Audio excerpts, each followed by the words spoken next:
Hello class, I hope you are doing well. तो आज हम आ गए हैं अपने भारतीय नागरिक सुरक्षा संहिता 2023 के आगे के प्रोविजंस के बारे में जानने के लिए। तो आई थिंक हमने अभी तक हमारे पार्ट 5 यानी 5 क्लासेस हमने अपने कंप्लीट कर चुके हैं, जहां हमने सेक्शन 62 तक यानी चैप्टर नंबर 5 तक कंप्लीट कर लिया है। और आज हमको स्टार्ट करना है हमारे चैप्टर नंबर 6 से, जो एक इम्पॉर्टेंट चैप्टर है, प्रोसेस टू कंपेयर अपीयरेंस। यानी किसी पार्टी को, किसी पर्सन को, चाहे वो अक्यूज्ड हो चाहे विटनेस हो, उसको अगर कोर्ट में अपीयर करना है, उसको अगर कोर्ट में बुलाना है, तो उनके लिए क्या क्या यहाँ पे प्रोसेसिंग होती है, उनके लिए क्या क्या प्रोसीडिंग्स होती हैं, इनके बारे में आज हम जानेंगे। तो इसके पहले आई सजेस्ट यू कि मेरी जो बाकी क्लासेस हैं, मतलब 5 क्लासेस अभी तक कंप्लीट हुई है हमारी BNSS की, आप उसको कवर कर सकते हैं। वहाँ से आपको बेयर एक्ट की लैंग्वेज में बहुत ही शॉर्ट फॉर्म में और बहुत ही इजी फॉर्म में आपको हर चीज़ें समझ में आएंगी। आई होप कि आपको समझ में आए। और इसके अलावा मैंने अपने चैनल पे BNS यानी भारतीय न्याय संहिता को कंप्लीट कर चुके हैं, और BSA यानी भारतीय साक्ष्य अधिनियम को भी मैंने कंप्लीट कर चुका है। तो आप उसको भी जाके कवर कर सकते हैं वहाँ से आराम से। इसके अलावा अब हम हमारे BNSS में हैं, और ये एक काफ़ी इम्पॉर्टेंट सब्जेक्ट हो जाता है हमारे आने वाले जुडिशरी एग्ज़ाम के लिए, और बाकी जो भी लॉ के एग्ज़ाम होंगे उन सब के लिए हमारा ये इम्पॉर्टेंट है। तो सबसे पहले एक छोटा सा इंट्रोडक्शन हो जाए कि हमारा भारतीय नागरिक सुरक्षा संहिता है क्या। तो हम सब जानते हैं कि 2024 में 3 न्यू क्रिमिनल लॉज हैं, वो हमारे लॉ सिस्टम में यानी हमारे क्रिमिनल लॉ सिस्टम में उनको इंट्रोड्यूस किया गया, जिनका जो इन्फोर्समेंट है वो है 1 जुलाई 2024 को, और इनका जो इनेक्टमेंट डेट हुआ था वो था 25 दिसंबर 2023 को। तो ये हो गया हमारा एक मतलब इसे लाया कब गया या इसे इन्फोर्स कब गया उसकी डेट। उसके अलावा जो हमारा BNSS है, ये एक प्रोसीजरल लॉ है, यानी इसको लाया गया है after the repealing of CRPC। यानी CRPC जिसको हम जो हमारा the code of criminal procedure 1973 हुआ करता था, उसी की जगह पे हमको भारतीय नागरिक सुरक्षा संहिता अब पढ़ना है। बाकी ये फैक्ट है, और ये हमें जानना चाहिए कि जो भी हमारे ऑफेंसेस थे, यानी जो भी केस हमारे कोर्ट ऑफ लॉ में चल रहे थे, जो कि 1 जुलाई 2024 के पहले रजिस्टर्ड थे, उनके ऊपर आज भी CRPC ही लागू होगा। लेकिन 1 जुलाई 2024 के बाद जितने भी केस रजिस्टर्ड हुए हैं, उनकी जो प्रोसीडिंग्स होंगी वो हमारे इस लॉ के हिसाब से चलेंगी। ठीक, तो ये हो गया एक बेसिक नॉलेज। इसके अलावा जो है हमारा जो CRPC है, इसमें कुल मिला के 531 सेक्शंस हैं और 39 इसमें चैप्टर्स हैं। इसको समझने के लिए हम देख सकते हैं हमारा इंडेक्स। ठीक है, इंडेक्स यहाँ पे देखा जा सकता है। आप ऐसे लिख लेंगे तो आपको ये हमेशा याद रहेगा। इसके अलावा इसमें 2 शेड्यूल होते हैं, जिसमें से जो हमारा फर्स्ट शेड्यूल होता है वो ये बताता है कि कौन कौन से ऑफेंसेस, यानी एक तरफ से क्लासिफिकेशन ऑफ ऑफेंसेस के बारे में बताता है कि जो ऑफेंस है वो कौन से ऑफेंस हैं, उनका वो कॉग्निजेबल है या नॉन कॉग्निजेबल है, बेलेबल है या नॉन बेलेबल है। इसके अलावा ये बताता है कि कौन से कोर्ट द्वारा वो ट्रायल किए जाएंगे, मतलब किस कोर्ट द्वारा उनको ट्रायल किया जाएगा। तो ये सारी चीज़ें जानने के लिए हमको शेड्यूल पढ़ना पड़ेगा। तो एक दिन उसको भी कवर किया जाएगा इसी सीरीज़ के तहत। ठीक है, अब इसके अलावा अभी तक हमने हमारे चैप्टर 5 तक कंप्लीट कर चुके हैं। चैप्टर 5 यानी बहुत ही इंपॉर्टेंट हो जाता है, जिसमें बताया गया है कि अरेस्ट ऑफ पर्सन, यानी अगर किसी पर्सन को अरेस्ट किया जा रहा है तो उसके लिए क्या प्रोसीडिंग्स होंगी, क्या ड्यूटीज़ होती हैं पुलिस ऑफिसर की, और जो अरेस्टेड पर्सन है उनके क्या राइट्स होते हैं। तो ये सारी चीज़ें जो हैं, इनको ध्यान में रखते हुए चैप्टर नंबर 5 पूरा कंप्लीट किया गया है। और हमने इसका जो लास्ट सेक्शन है यानी 62, इसी में हमने इसको कवर किया था कि जितने भी अरेस्ट जो कि किए जाएंगे बाय द पुलिस ऑफिसर या प्राइवेट पर्सन या मजिस्ट्रेट के द्वारा जो किए जाने हैं, वो किसको ध्यान में रखते हुए किए जाने हैं, हमारे chapter number 5 of the BNSS को ध्यान में रखते हुए किए जाने हैं। यानी अगर किसी पर्सन को अरेस्ट करना है किसी को, तो उसको हमारे चैप्टर नंबर 5 को ध्यान में रखते हुए करना है, ये नहीं कि आप अपना अलग ही लॉ चला रहे हो। तो ये चीज़ें हमने सेक्शन 62 तक कवर कर लिया है। इसके अलावा चेंजेस जो हैं इसमें काफ़ी भारी भरकम चेंज आया है हमारे CRPC में। अगर देखा जाए तो मतलब हमारा जो BSA है और जो हमारा BNS है उसके कंपेयर में तो हमारा BNSS काफ़ी चेंज हुआ है। यानी इसमें टाइम पीरियड चेंज हो गया है, इसमें अगर कहीं पे लिमिटेशन दिया हुआ है तो वो चेंज हो गया है। इसके अलावा इसके जो सेक्शंस हैं वो तो ऑलरेडी चेंज हुए हैं। काफ़ी चीज़ें ऐसी हैं जो इंक्लूड की गई हैं इसमें, और काफ़ी चीज़ें ऐसी हैं जो अब नहीं यूज़ में हैं, उनको एक्सक्लूड कर दिया गया है। फॉर एग्जांपल मेट्रोपॉलिटन मजिस्ट्रेट, यानी हम देखते थे कि हमारे CRPC में मेट्रोपॉलिटन मजिस्ट्रेट भी एक क्रिमिनल कोर्ट होते थे, लेकिन अब हमारे BNSS में उनको रिपील कर दिया गया है। यानी अब सिर्फ यहाँ पे 4 जो हैं वो कोर्ट्स होते हैं। लाइक एक हो गया हमारा कोर्ट ऑफ सेशन हो गया, मतलब बिसाइड्स हाई कोर्ट, एक हो गया हमारा कोर्ट ऑफ सेशन, एक हो गया हमारा judicial magistrate of first class, एक हो गया हमारा judicial magistrate of second class, और चौथा जो है वो एग्जीक्यूटिव मजिस्ट्रेट। यानी पहले हम मेट्रोपॉलिटन मजिस्ट्रेट को देखते थे on the behalf of judicial magistrate of first class, लेकिन अब उनको यहाँ से रिपील कर दिया गया है। तो ऐसे ही बहुत सारे प्रोविजंस हैं जिनको हमारे BNSS से हटा दिया गया है। तो जैसे जैसे हम आगे पढ़ेंगे उसको भी कवर करते हुए चलेंगे। तो ये हो गया एक हमारा इंट्रोडक्शन। आई होप कि ये आपको at the starting of the any law आपको ये पता होना चाहिए, और ये एक नया लॉ है तो इसके लिए तो मोस्ट इम्पॉर्टेंटली पता ही होना चाहिए, क्योंकि ये कभी कभी हमारे इंटरव्यू में पूछा जा सकता है आई थिंक। तो अब लेट ना करते हुए हम फटाफट से अपना स्टार्ट करते हैं चैप्टर नंबर 6, जो बात करता है प्रोसेस टू कंपेल अपीयरेंस। यानी कोई पर्सन है, चाहे वो अक्यूज्ड हो, चाहे वो किसी प्रकार का विटनेस हो या विक्टिम हो या कोई भी पर्सन हो, अगर उनको कोर्ट में अपीयर करने के लिए बुलाना है कि भाई आप कोर्ट आओ, तो क्या क्या ऐसे प्रोसीजर हो सकते हैं जिनका यूज़ करके आप उन पर्सन को बुला सकते हैं in the court of law. तो वही चीज़ें हमारी चैप्टर नंबर 6 यहाँ पे बताया गया है, जिसमें मेनली हम 2 चीज़ें पढ़ते हैं। इसके अलावा बहुत सारी चीज़ें हैं लेकिन जो मेन चीज़ें हैं जो इम्पॉर्टेंट हो जाती हैं काफ़ी, वो सिर्फ 2 है, एक समन एक वारंट। सॉरी। तो एक समन एक वारंट। तो अगर आपसे पूछा जाए कि किसी पर्सन को अगर कोर्ट में आपको बुलाना है तो आपके पास कौन कौन से प्रोसीजर है जिनसे मतलब बुला सकते हैं, तो पहला होता है समन और दूसरा होता है हमारा वारंट। तो अब इनमें हम डिफरेंसेस समझेंगे और सेक्शन भी समझते हुए चलेंगे। तो सबसे पहले अगर हमको समन स्टार्ट करना है तो इसके पहले हम जान लेते हैं कि समन है क्या। तो someone is a type of legal notice, ठीक है, which is issued by a court in writing in duplicate signed by presiding officer or and also shall bear the seal of the court and which called upon the person in court of law। यानी जो हमारा समन होता है ये एक प्रकार का notice होता है जिसको इशू किया जाता है बाय द कोर्ट, ठीक है। उस नोटिस में ये एक रिटन होता है, इसे एक डुप्लीकेट भी बनाया जाता है, यानी एक आपका ओरिजिनल रहेगा, उसका एक डुप्लीकेट यानी ज़ेरॉक्स कॉपी बनाई जाती है, जिसमें प्रिसाइडिंग ऑफिसर यानी जो कोर्ट आपको बुला रहा है उसकी वहाँ पे सिग्नेचर होते हैं, कोर्ट की सील लगी होती है यानी कोर्ट का मोहर वहाँ लगा होता है। और ये किस लिए यूज़ किया जाता है, किसी भी पर्सन को कोर्ट ऑफ लॉ में बुलाने के लिए। तो वही चीज़ यहाँ पे हमारा सेक्शन 63 में भी लिखा हुआ है, जो मैंने आपको बोला सेम टू सेम वही लिखा हुआ है, ठीक है। कुछ अलग से यहाँ नहीं बोला गया है जो आपको ना समझ में आए। तो सेक्शन 63 जो कि हमारा CRPC में 61 था, वो हमारा समन बताता है कि समन क्या होता है, समन का क्या फॉर्म होता है।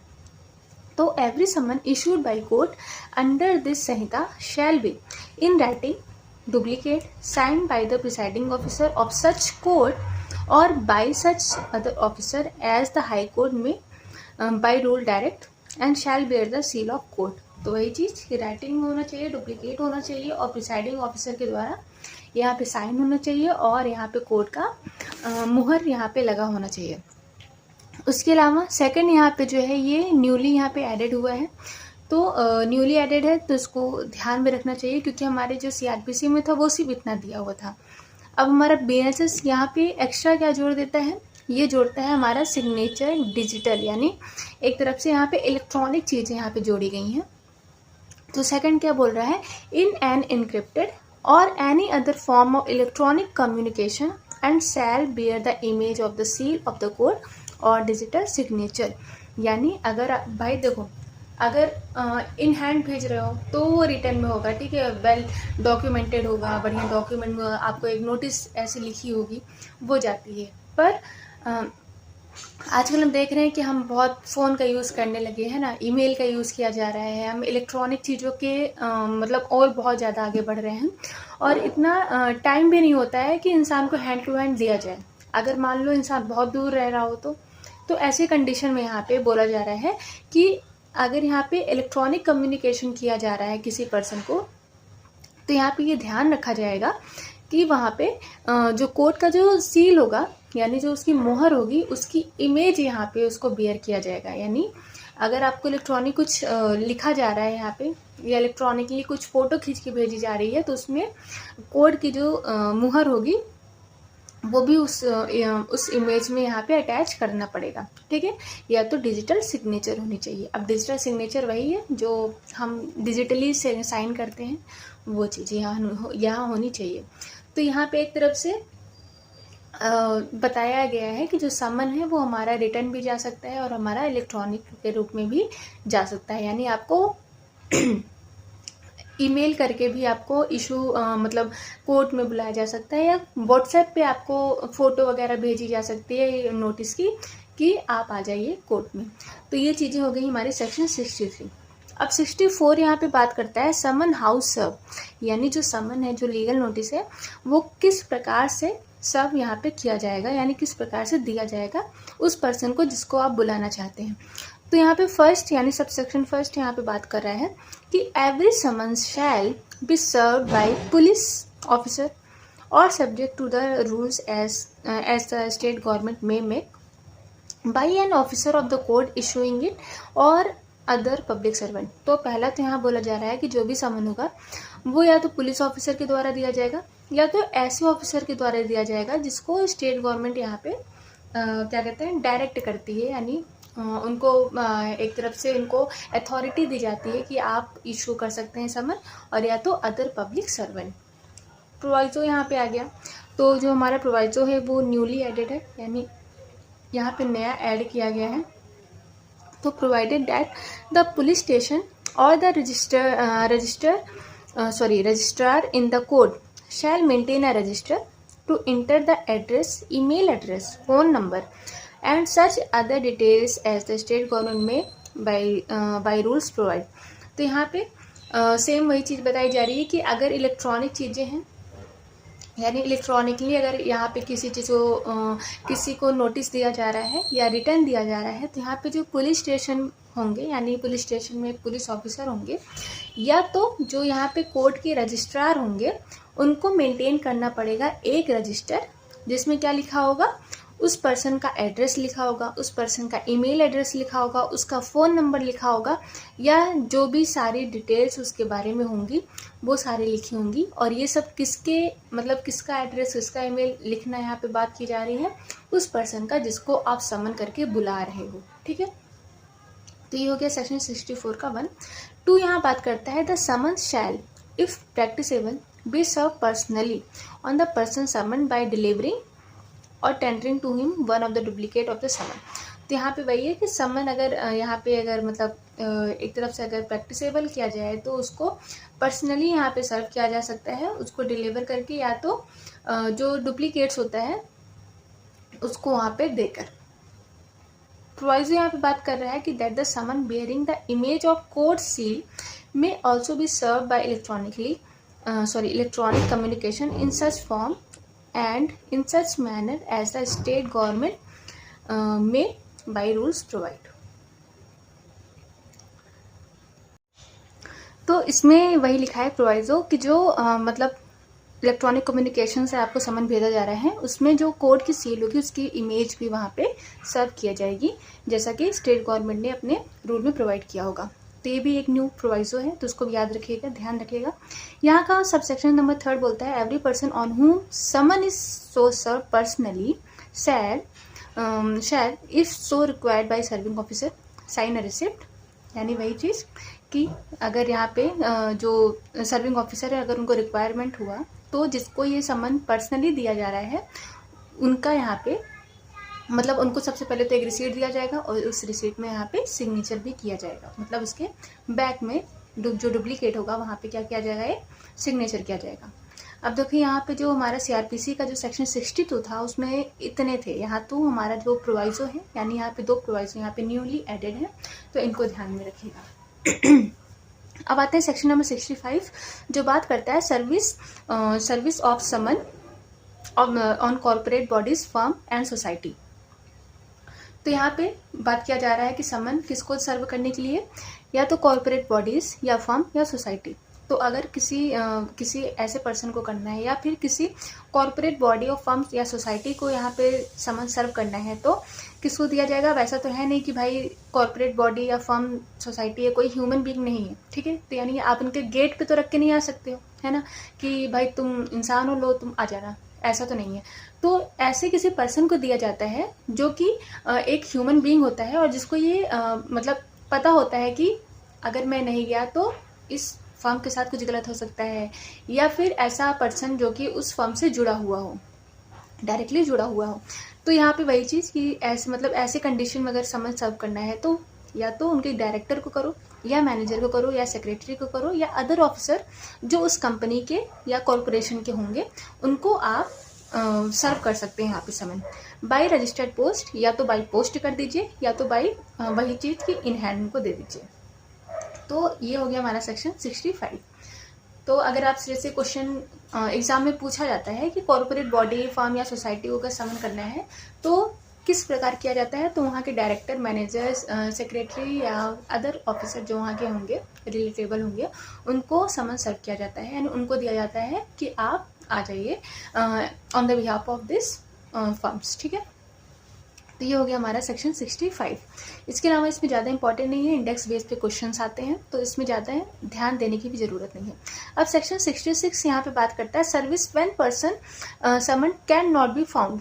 तो ये एक इम्पॉर्टेंट हो जाता है हमारे मतलब ये एक देखा जाए तो प्रैक्टिस में भी काफ़ी काम आता है हमारे, क्योंकि हम ज़रूरी नहीं है कि जिसको हम समन देने जा रहे हैं वो पर्सन वहाँ पे एट द मोमेंट प्रेजेंट हो, है ना। काफ़ी बार होता है कि हम जाते हैं पर्सन को समन करने जाते हैं और वो पर्सन वहाँ पे होता ही नहीं है। तो ऐसी कंडीशन हमारे मतलब डेली रूटीन में, डेली लाइफ में भी काफ़ी देखने को मिलता है। तो ये इस हिसाब से ज़्यादा इंपॉर्टेंट हो जाता है और इसका सेक्शन इंडेक्स बेस पे भी आता है, यानी 66 और ये हमारा पहले 64 में दिया हुआ था, तो वैसे आप इसको याद रखिएगा। तो यहाँ पे वही बोला जा रहा है कि अगर किसी पर्सन को समन करना है और अगर वो नहीं मिलता है तो क्या किया जाए। तो ऐसी कंडीशन में जो समन होगा some adult member of his family residing with him, यानी किसी भी अडल्ट मेंबर को उस घर के, उसकी फैमिली के किसी भी अडल्ट मेंबर को आप वो समन देकर आ जाओ। तो अब यहाँ पे चेंज क्या हुआ है, यानी ये चेंज हुआ है, न्यूली नहीं एडेड, यहाँ पे चेंज हुआ है कि पहले यहाँ पे सिर्फ अडल्ट मेल लिखा होता था। सीआरपीसी में अगर आपने ध्यान दिया होगा तो वहाँ पे सिर्फ अडल्ट मेल लिखा होता था कि अगर किसी पर्सन को आपको समन देना है और वहाँ पे वो पर्सन मौजूद नहीं है तो उसके फैमिली के किसी अडल्ट मेल मेंबर को आप वहाँ पे समन देंगे। लेकिन वो चीज़ें यहाँ पे चेंज हो गई हैं सेक्शन 66 में, और यहाँ पे एनी अडल्ट मेंबर यानी सम अडल्ट मेंबर, यानी यहाँ पे जो मेल था वो हटा दिया गया है और यहाँ पे जेंडर न्यूट्रल एक तरफ से कर दिया गया है कि अगर आपको वुमेन भी वहाँ पे दिख जाती हैं तो आप उसको भी सर्व कर सकते हैं। तो ये चीज़ हो गया। और यहाँ का एक्सप्लेनेशन इंपॉर्टेंट इसलिए हो जाता है क्योंकि कभी कभी पूछा जाता है कि जो घर के नौकर होते हैं यानी जो घर के सर्वेंट होते हैं क्या वो फैमिली मेम्बर में आते हैं या नहीं आते हैं। तो इसका जो आंसर है वो हमारे सेक्शन 66 के एक्सप्लेनेशन में देखने को मिलता है कि जो सर्वेंट है वो फैमिली मेंबर नहीं होता है, यानी आप उनको समन नहीं दे सकते हैं। अगर आपने उनको समन दिया तो वो किसी भी प्रकार से लायबल नहीं होगा कि मैंने तो भाई तुम्हारे नौकर को दिया था, तुम नहीं आए, ठीक है, यानी तुम मालिक होकर तुम कोर्ट ऑफ लॉ में नहीं आए जिस डेट को हमने बुलाया था। तो ऐसा नहीं है, क्योंकि वो सर्वेंट घर का मेंबर नहीं होता है, अगर आपको सर्व ही करना है समन, तो कोशिश करिए कि जो उनकी फैमिली है उनका कोई एडल्ट मेंबर होना चाहिए। तो ये हो गया हमारा सेक्शन 66। अब सेक्शन 67 बात करता है कि procedure when summon service can not be affected as before provided. तो यहाँ पे बोला गया है कि जो सर्विस है वो इफेक्टेड नहीं होगी तो क्या किया जाएगा। यानी वही चीज़ की भाई सेक्शन 64, 65, 66 में आप गए, वहाँ पर्सन आपको मिला ही नहीं, ठीक है, यानी कोई पर्सन नहीं मिला जिसको आप वो समन दे सको, तो ऐसी कंडीशन में क्या किया जाएगा। तो यहाँ पे बोला जा रहा है कि सर्विंग ऑफिसर यानी जो ऑफिसर उस समन को लेके वहाँ पे गए हैं, shall affix one of the duplicate of summon to some conspicuous part of house. तो यहाँ पे बोला जा रहा है कि अगर मान लो कोई पर्सन ही नहीं मिलता है उनके घर में, उनके घर में ताला लगा हुआ है ना, पूरी फैमिली ही गायब है, तो ऐसी कंडीशन में क्या किया जाएगा कि जो सर्विंग ऑफिसर होंगे वो एक जो समन होगा उसका जो डुप्लीकेट, एक उसका जो जेरॉक्स कॉपी होगा उसको वहाँ के दीवार पे या जहाँ पे वो लोग रह रहे हैं, रिसाइडिंग कर रहे हैं, वहाँ के जो दीवार है वहाँ पे एफिक्स कर देंगे, यानी वहाँ पे चिपका देंगे, या तो वहाँ चिपका देंगे या ऐसी जगह चिपकाएंगे जहाँ पे वो पर्सन उनको देख सकें, यानी उनको मतलब एक तरफ से पब्लिकली देखा जा सके कि हाँ भाई मुझे बुलाया गया है। तो ये चीज़ें हमारे सेक्शन 67 में बताई गई है और इसको सब्स्टिट्यूटेड सर्विस भी कहा जाता है, ठीक है। यानी सब्स्टिट्यूटेड सर्विस मतलब एक तरफ से conspicuous part of the house में एक तरफ से उस नोटिस को चिपका देना कि अगर आप नहीं हैं, आप कभी भी आए, आप इस नोटिस को देखें और कोर्ट ऑफ लॉ में आ जाएं। अब सेक्शन 68 बात करता है सर्विस ऑन गवर्नमेंट सर्वेंट। अगर किसी गवर्नमेंट सर्वेंट को बुलाना है बाय समन, ठीक है, तो ऐसे कंडीशन में वहाँ पे किसको दिया जाएगा, तो जो हेड ऑफ द ऑफिस होंगे उनको समन दिया जाएगा कि आपके जो ऑफिस में ये सर्वेंट है, पब्लिक सर्वेंट है, उनको कोर्ट ऑफ लॉ में बुलाया गया है और आप इनको भेज दीजिए। तो ये चीज़ें चलती हैं यहाँ पे।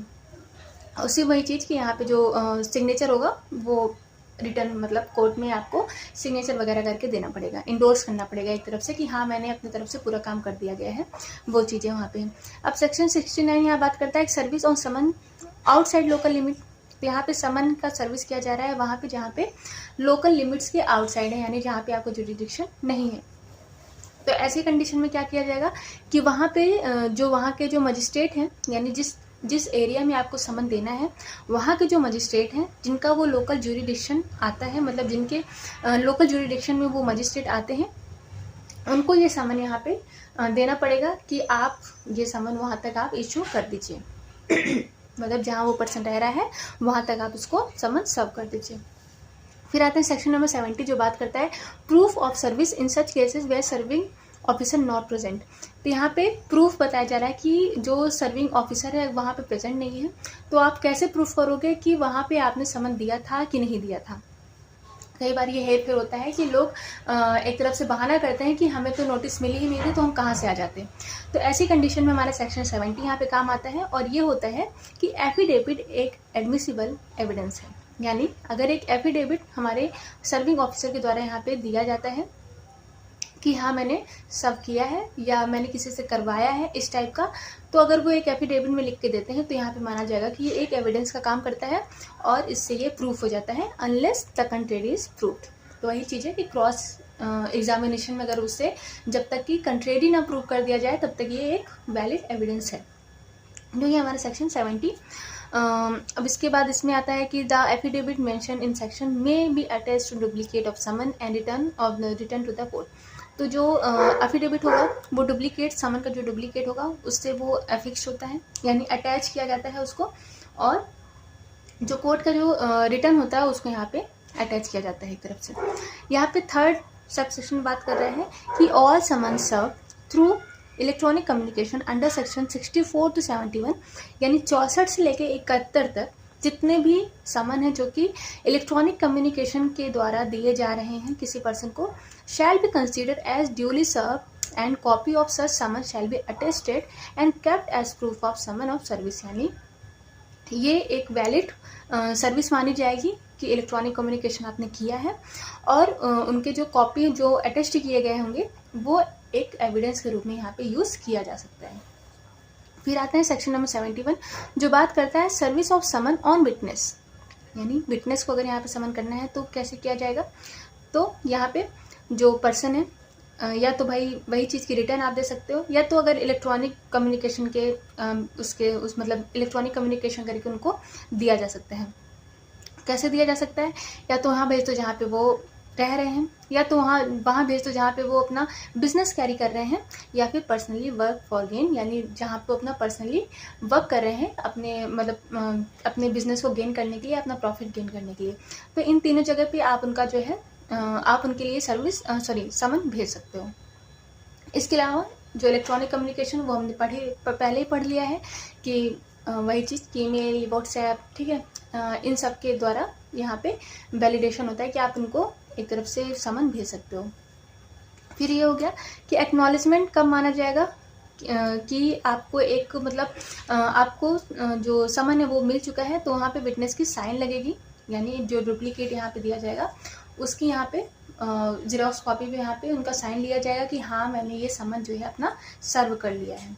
इसके अलावा अगर वो मना करते हैं तो वहाँ पे क्या कहते हैं, उनके ऊपर चार्जेस वगैरह लग सकते हैं, या एक तरफ से ये कोर्ट का एविडेंस का भी काम कर सकता है कि हाँ मैंने इनको दिया था और इन्होंने मना कर दिया। तो ये हो गया हमारा सेक्शन 71। ओके, तो बियर एक्ट के हिसाब से इतना ही था। इसके अलावा अगर आप रिटर्न में जाएंगे तो आई थिंक ये काफ़ी बड़ा चैप्टर है और इम्पॉर्टेंट चैप्टर भी है। ये हमारे प्रैक्टिस में भी काम आता है और एग्ज़ाम में तो आता ही आता है। फिर आते हैं हम अपने बी में, जो बात करता है वारंट। अब वारंट हमारे सेक्शन 72 से लेके 83 तक दिया हुआ है। अभी तक हमने देखा समन, यानी आराम से बहला फुसला के प्यार से किसी को कोर्ट में बुलाना। दूसरा जो आता है यहाँ पे प्रोसीजर, वो आता है वारंट का। अब भाई तुमको प्यार से बुलाया गया, तुम नहीं आए, अब तुम्हारे खिलाफ वारंट जारी किया जा रहा है, यानी अब तुमको जबरदस्ती पकड़ के लाया जाएगा। तो वही चीज़ यहाँ पर है, समन और वारंट में अंतर। तो भाई किसी को समझा बुझा के बुलाना है, किसी को प्यार से बुलाना है कि आपको कोर्ट ऑफ लॉ में बुलाया जा रहा है, आप आ जाइए, आप नहीं आ रहे हैं, ठीक है, आपको एक बार समन गया, 2 बार समन गया, 3 बार समन गया, आप आ ही नहीं रहे हैं, कोर्ट में अपीयर ही नहीं हो रहे हैं, तो चौथी बार क्या करेगा कोर्ट, आपके खिलाफ वारंट इशू कर देगा कि अब इस पर्सन को जबरदस्ती पकड़ के लाइए। ठीक है, तो वारंट जो है ये नॉर्मली किसके द्वारा इशू किया जाता है, कोर्ट के द्वारा ही इशू किया जाता है, लेकिन इसको जो है सर्व किसके द्वारा किया जाता है, पुलिस ऑफिसर के द्वारा किया जाता है। तो सेक्शन 72 वही बात कर रहा है कि form warrant of arrest and duration. तो सबसे पहले तो यहाँ पे जो वारंट का अरेस्ट का जो वारंट होगा वो हमारे कोर्ट के द्वारा इशू किया जाएगा, ठीक है, अभी हमने कहा। इसके बाद ये एक रिटर्न में होगा, sign by the presiding officer होगा, यानी जो ऑफिसर यहाँ पे, जो मजिस्ट्रेट यहाँ पे वारंट इशू कर रहे हैं उनका प्रॉपर यहाँ पे साइन होगा। And shall wear the seal of court, और यहाँ पे जो कोर्ट, जिस कोर्ट के द्वारा इनको इशू किया जा रहा है उनका यहाँ पे मुहर लगा होगा। अब यहाँ पे देखने वाली बात क्या है, अगर डिफरेंस की बात करें कि समन और वारंट में डिफरेंस क्या है, तो जो समन होता है वो डुप्लीकेट में भी होता है। अभी तक हमने काफ़ी बार पढ़ लिया है कि सिग्नेचर लेना है तो सिग्नेचर डुप्लीकेट में लिया जाएगा, है ना। तो यहाँ पे समन जो होता है वो डुप्लीकेट में भी होता है, जिसको एज एन एविडेंस यूज़ किया जाता है। लेकिन जो वारंट होता है यहाँ पे डुप्लीकेट नहीं होता है, वो ओरिजिनल ही होता है, यानी वो एक ही कॉपी होती है, उसी कॉपी के तहत वो रिटर्न होगा, उसी में साइन होगी, उसी में मुहर लगेगा और वही उस पर्सन के पास जाता है जिसको कि अरेस्ट करना है। तो ये हो गया हमारा सेक्शन 72।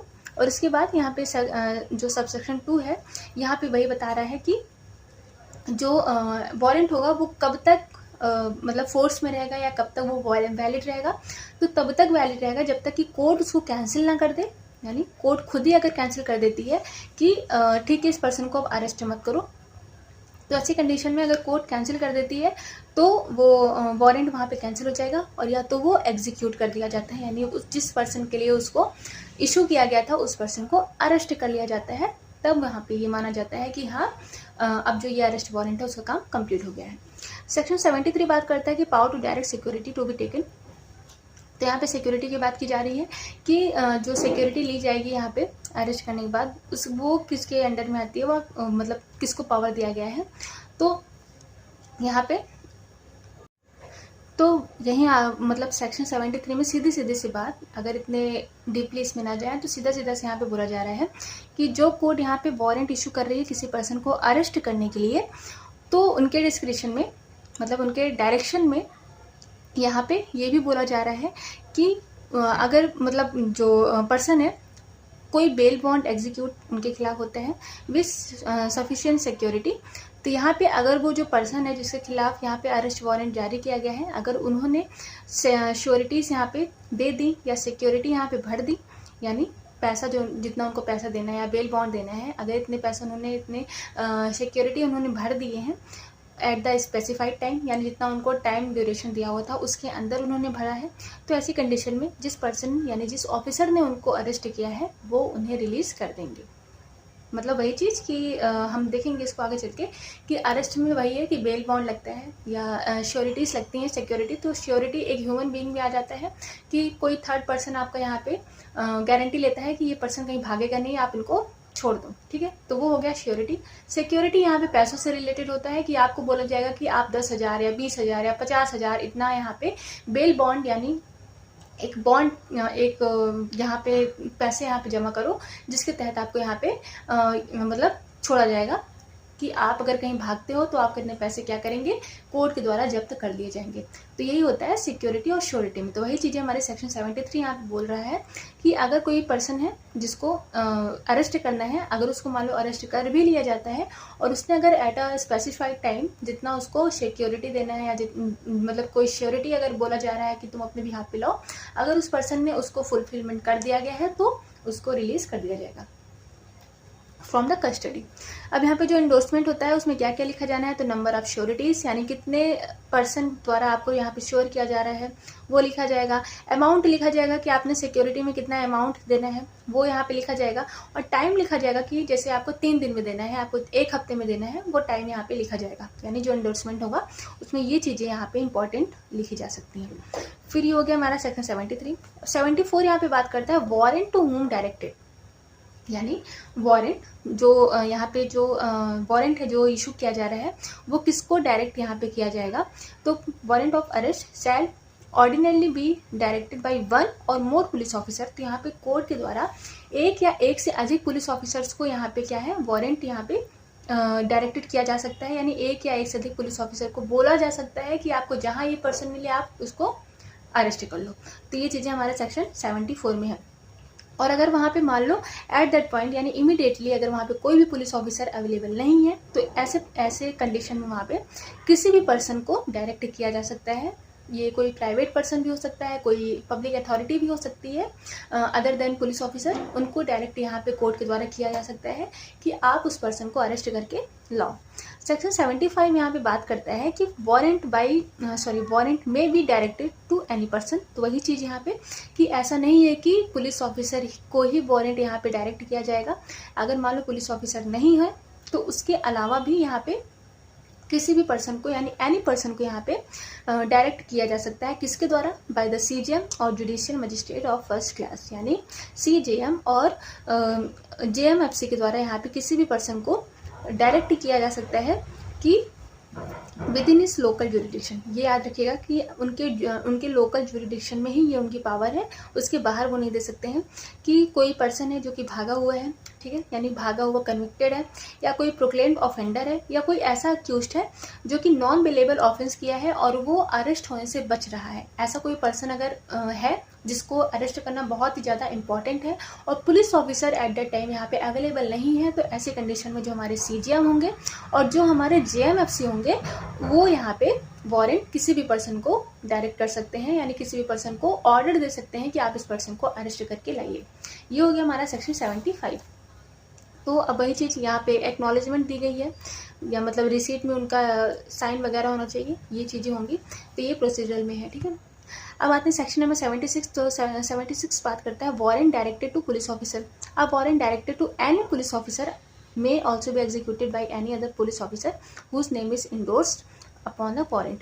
तो यहाँ पे पुलिस ऑफिसर अगर किसी भी पुलिस ऑफिसर को यहाँ पे वारंट जो है डायरेक्टेड किया गया है तो वो अपने अलावा किसी और दूसरे पर्सन को भी यहाँ पे एक तरफ से दे सकते हैं, एक तरफ से बोल सकते हैं कि आपका नाम भी यहाँ पे इंडोर्स है, तो आप अगर मान लो मैं नहीं खाली हूँ तो आप जाके उसको अरेस्ट कराओ, इस तरह का काम। अब सेक्शन 77 यहाँ पे बात करते हैं notification of substance of warrant. तो ये इंपॉर्टेंट हो जाता है as a duty of police officer और as a right of the person arresting, यानी जो जिस पर्सन को आपको अरेस्ट करना है उनके लिए यहाँ पे है कि कोई भी पुलिस ऑफिसर है या कोई भी अदर पर्सन है जिसको डायरेक्ट किया गया है कि आप इस पर्सन को जाके अरेस्ट करो, तो उनका क्या ड्यूटी होगी कि अगर वो किसी पर्सन को अरेस्ट करने जा रहे हैं तो सबसे पहले उनको नोटिफाई करना होगा द सब्सटेंस, यानी उनको उस पर्सन को जिसको वो अरेस्ट करने जा रहे हैं उनको एक तरफ से ग्राउंड्स बताने होंगे, उनको एक तरफ से नोटिफाई करना होगा, यानी उनको एक तरफ से इन्फॉर्म करना होगा कि मैं आपको अरेस्ट कर रहा हूँ, आपको कोर्ट ने बुलाया है, आपके ये एलिगेशन है वगैरह वगैरह। मतलब ये सारी चीज़ें आपको उस पर्सन को बताना होगा जिसको कि अरेस्ट यहाँ पे किया जाना है। फिर आता है सेक्शन नंबर 78 जो बात करता है person arrested to be brought before court without delay. तो इसका मतलब सीधा सीधा सा है कि जिस पर्सन को अरेस्ट किया गया है बाय द पुलिस ऑफिसर और एनी अदर पर्सन, तो विदाउट अननेसेसरी डिले उनको कोर्ट के सामने प्रस्तुत करना ही पड़ेगा। तो ये एक तरफ से अगर देखा जाए तो हमने पहले भी पढ़ रखा है कि 24 घंटे का यहाँ पे टाइम ड्यूरेशन होता है कि किसी पर्सन को अगर अरेस्ट किया गया है तो उनको 24 घंटे के अंदर यहाँ पे कोर्ट ऑफ लॉ के सामने यहाँ पे प्रेजेंट करना होता है। तो वही चीज़ें यहाँ पे है कि विदाउट अननेसेसरी डिले, यानी किसी प्रकार का यहाँ पे डिले नहीं होना चाहिए, आप उनको कोर्ट ऑफ लॉ के सामने प्रस्तुत करिए। ये प्रोवाइजो है कि delay shall not exceed 24 hours, वही चीज़ यहाँ पे 24 घंटे का यहाँ पे बताया गया है। और यहाँ पे एक्सक्लूड होगा यहाँ पे जर्नी, यानी यहाँ पे जो जर्नी होगी जहाँ से आप उनको अरेस्ट कर रहे हो, जहाँ मजिस्ट्रेट के सामने लाना है, तो जो जर्नी यहाँ पे जितने देर आप यहाँ पे रोड पर हो वो जर्नी यहाँ पे एक्सक्लूड हो जाएगी। फिर आता है सेक्शन नंबर 79 जो बात करता है वेयर वारंट में बी एग्जीक्यूटेड। तो वारंट जो है वो कहाँ पे एग्जीक्यूट हो सकती है, तो at any place of India, यानी ऐसा नहीं है कि एक पर्सन जो दिल्ली में रह रहा है उसको सिर्फ दिल्ली के जो मजिस्ट्रेट हैं उनको ही वारंट इशू करना है, ऐसा नहीं है। वो होल ऑफ इंडिया यानी किसी भी मतलब किसी भी स्टेट में किसी भी जगह में इंडिया में वो अपना वारंट इशू कर सकते हैं। फिर आते हैं सेक्शन नंबर 80 जो बात करता है वारंट फॉरवर्डेड और एग्जीक्यूशन आउटसाइड जुडिक्शन। तो यहाँ पे अभी हमने देखा कि किसी भी प्लेस में यहाँ पे अरेस्ट वारंट जारी किया जा सकता है। तो अब भाई किसी प्लेस का मतलब है कि यहाँ पे आउटसाइड जुडिक्शन भी आ जाएगा, है ना। तो ऐसी कंडीशन में क्या किया जाएगा कि इट बाई पोस्ट और अदरवाइज एनी एग्जीक्यूटिव मजिस्ट्रेट और डीएसपी यानी डिस्ट्रिक्ट सुप्रिटेंडेंट ऑफ पुलिस यानी कमिश्नर, यानी इन तीनों अथॉरिटी को यहाँ पे पहले भेजना पड़ेगा या उनको पहले बताना पड़ेगा कि आपके एरिया में ये पर्सन है जिसको अरेस्ट किया जाना है, तो आप उनको अरेस्ट कर लो। तो यहाँ पे ये तीन अथॉरिटी इंपॉर्टेंट हो जाती है। 81 में यहाँ पे है warrant directed to police officer for execution outside. तो वही सेम चीज़ यहाँ पर भी है, यहाँ पे पुलिस ऑफिसर को डायरेक्ट किया जा रहा है कि आप एग्जीक्यूट करिए हमारा अरेस्ट वारंट आउटसाइड ऑफ जुडिक्शन। इसके अलावा फिर आते हैं हमारे सेक्शन नंबर 82 और 83 में। तो ये उतने ज़्यादा इम्पॉर्टेंट नहीं है, लेकिन यहाँ पे एक 30 किलोमीटर्स का एक दिया हुआ है, इसको याद रखिएगा। और सेक्शन 83 में यहाँ पे अथॉरिटीज़ दी हुई यानी पुलिस और कमिश्नर और पुलिस, इसको याद रखिएगा। बस इसके अलावा ऐसा कुछ इम्पॉर्टेंट है नहीं यहाँ पे। जैसे 83 यहाँ पे जैसे इम्पॉर्टेंट क्या हो जाता है कि इफ़ ऑफेंस इज बेलेबल, तो बेलेबल के लिए अगर यहाँ पे उनको बेल बॉन्ड यानी उनको अगर छोड़ा जाना है, पर्सन जो है वो रेडी है और विलिंग है कि हाँ भाई जितना भी बेल बॉन्ड लग रहा है, जो भी सिक्योरिटी लग रही है, जो भी श्योरिटीज़ लग रही है, मैं उनको देने के लिए तैयार हूँ। तो ऐसी कंडीशन में उनको मजिस्ट्रेट और डिस्ट्रिक्ट सुप्रिटेंडेंट और कमिश्नर जो है वो यहाँ पे एक तरफ से उनको ऑर्डर दे सकते हैं कि हाँ आप इतना बेल बॉन्ड दो और आपको रिलीज़ कर दिया जाएगा। इसके अलावा अगर कोई ऑफेंस जो कि नॉन बेलेबल है, तो नॉन बेलेबल में वही जो यहाँ पे एग्जीक्यूटिव मजिस्ट्रेट को यहाँ देखा जा रहा था, यहाँ पे हमारे सीजीएम और सेशन जज आ जाएंगे, यानी उनको ये पावर्स हैं कि वो बेल बॉन्ड ले और एट डिस्क्रिप्शन, यानी उनका ये डिस्क्रिप्शन है कि उनको ये बेल पे अगर मान लो इस पर्सन के द्वारा फुलफिलमेंट किया जाता है, यानी जितना बेल बॉन्ड देना है वो दे रहा है, या जो सिक्योरिटी या श्योरिटीज़ अगर उनको देनी है तो वो दे रहे हैं। तो ऐसी कंडीशन में अगर सीजीएम और सेशन जज है अगर उनको सही लगता है तो वो यहाँ पे उस पर्सन को रिलीज़ कर सकते हैं ऑन द बेल। तो बस वही 82, 83 यहाँ पे ज़्यादा इंपॉर्टेंट नहीं है, जो मेन है वो मैंने आपको बता दिया। अब आता है सेक्शन नंबर 84 जो बात करता है प्रोक्लेमेशन फॉर पर्सन एब्सकॉन्डिंग। तो ये भी एक तरफ से इम्पॉर्टेंट चैप्टर तो नहीं है, मतलब चैप्टर तो वही है जो हम अभी पढ़ रहे हैं, चैप्टर नंबर 6 में ही है ये सारी चीज़ें। तो अभी तक हमने समन और वारंट पढ़ लिया, इसमें डिफरेंस आपको आई थिंक समझ में आ गया होगा कि जो समन होता है वो एक प्रकार का नोटिस है किसी पर्सन को अपीयर करने के लिए कोर्ट ऑफ लॉ में। और जो वारंट है, जब समन से बात नहीं बनती है तो वहाँ पे वारंट जारी कर दिया जाता है कि अब पुलिस ऑफिसर उसको ज़बरदस्ती यानी उसको अरेस्ट करके लाएगा कोर्ट ऑफ लॉ में, क्योंकि भाई आपको कोर्ट में तो आना है तो आना है। अब आप देश छोड़ के भाग गए हो तो वो बात अलग है, मतलब उसके लिए अलग ही वो इंटरनेशनल रिलेशंस में आ जाते हैं, तो आप उसमें नहीं जा सकते हैं। बाकी विद इन इंडिया अगर कहीं भी है तो आपको कोर्ट ऑफ लॉ में लाया जा सकता है अरेस्ट करके। तो ये हो गया। इसके अलावा सेक्शन 84 यहाँ पे इंपॉर्टेंट हो जाता है, जो कि बात करता है प्रोक्लेमेशन फॉर पर्सन एब्सकॉन्डिंग। तो यहाँ पे प्रोक्लेमेशन का मतलब होता है उद्घोषणा करना। तो ये चीज़ें अब आपको नेक्स्ट क्लास में, आई थिंक आपको आज की क्लासेस समझ में आई हो। So please like share and subscribe. और कोई भी अगर आपको सजेशन लेना हो या कोई भी आंसर ऐसा है जो मुझसे छूट गया हो, ठीक है, या कोई क्वेश्चन है जो आपको, कोई क्वेरी है जो आपको पूछना है, तो उसके लिए मेरा कमेंट सेक्शन हमेशा ओपन है। आप वहाँ से अपना सजेशन, क्वेश्चन सब बढ़िया पूछ सकते हैं, उसमें कोई मतलब कोई उसमें रोक टोक नहीं है। इसके अलावा please like share and subscribe the videos, और प्लीज़ लाइक मतलब शेयर करिए भाई, क्योंकि बहुत कम इसमें व्यूज़ आ रहे हैं। तो मेरा मतलब एक तरफ से डीमोटिवेशन हो जाता है, क्योंकि काफ़ी टाइम जाता है, काफ़ी आप समझ रहे हैं कि इसमें मेहनत जाती है। ऐसा तो नहीं है कि बैठे बैठे मतलब सब बना दो। तो आई थिंक थोड़े व्यूज़ आएंगे तो इससे मोटिवेशन मिलती है और अच्छा लगता है कि हाँ और अच्छे से पढ़ाना है इसको। तो please like share and subscribe. और आपको इतना प्यार देने के लिए आपका बहुत बहुत धन्यवाद। And thank you, be prepare for your examination and all the best. Thank you.